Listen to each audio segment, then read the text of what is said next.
വരൂ, ഇരിക്കൂ സുജാത. മോള് വാ.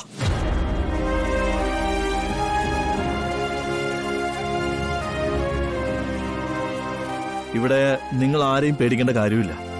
ആദ്യം നിങ്ങൾ സമാധാനമായിട്ടൊന്ന് ഇരിക്കും മോളെ. ആ, സുധി ഹരി അന്വേഷിച്ച് പോയിട്ടുണ്ട്. ഹരിയുടെ ഒരു സുഹൃത്തുണ്ടല്ലോ, ആ പത്രപ്രവർത്തകൻ അനന്തൻ. അയാളുടെ സുഹൃത്തിനെ കൊണ്ട് അന്വേഷിക്കാൻ ഞാൻ പറഞ്ഞിട്ടുണ്ട്. ഹരി അയാളുടെ അടുത്ത് തന്നെ ഉണ്ടാവും. മോളെ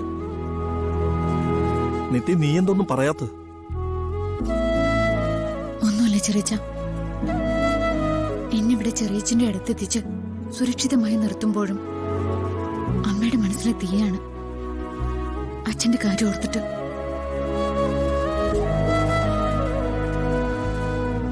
അച്ഛനൊന്ന് അന്വേഷിക്കാൻ എന്താ മാർഗം? അതിപ്പോ രഘുസാറ് പോയിരിക്കുന്നത് എവിടേക്കാണെന്ന് ചെറിയച്ഛന് അറിയില്ലല്ലോ മോളെ.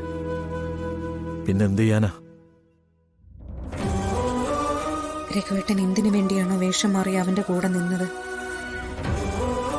അത് സാധിക്കാൻ പോവാ. അവനെതിരെ അന്വേഷണം നടന്നു, അവനെതിരെ ആളുകൾ സംഘടിച്ചു. പക്ഷെ അതുകൊണ്ടൊന്നും അവനെ തളർത്താനാവില്ല.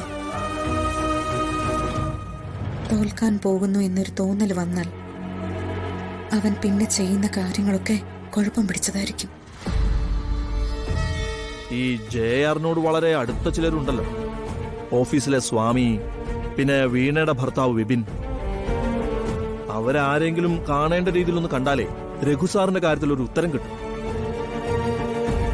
സുധി ഒന്ന് തിരിച്ചെത്തട്ടെ, വേണ്ടത് ഞാൻ ചെയ്തോളാം.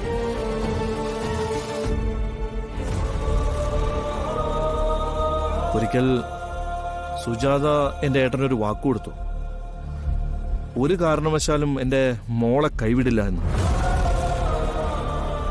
ഈ സമയം വരെ എല്ലാ വേദനയും സഹിച്ച് സുജാത വാക്ക് പാലിച്ചു. അതെ, അതൊരു അമ്മയുടെ ചുമതലയാ. അമ്മ ദൈവത്തിന് തുല്യ. ഇതൊന്നും ദൈവം കാണാതെ പോവില്ല. ഒരുപക്ഷെ കുറച്ചു നേരം കൂടി നമ്മളെല്ലാവരും കുറച്ച് പ്രശ്നങ്ങൾ അനുഭവിക്കേണ്ടി വരും. അത് കഴിയുമ്പോ എന്നേക്കുമായ ഒരു പരിഹാരം ദൈവം തിരിച്ചു തരും. എനിക്കത് ഉറപ്പാ.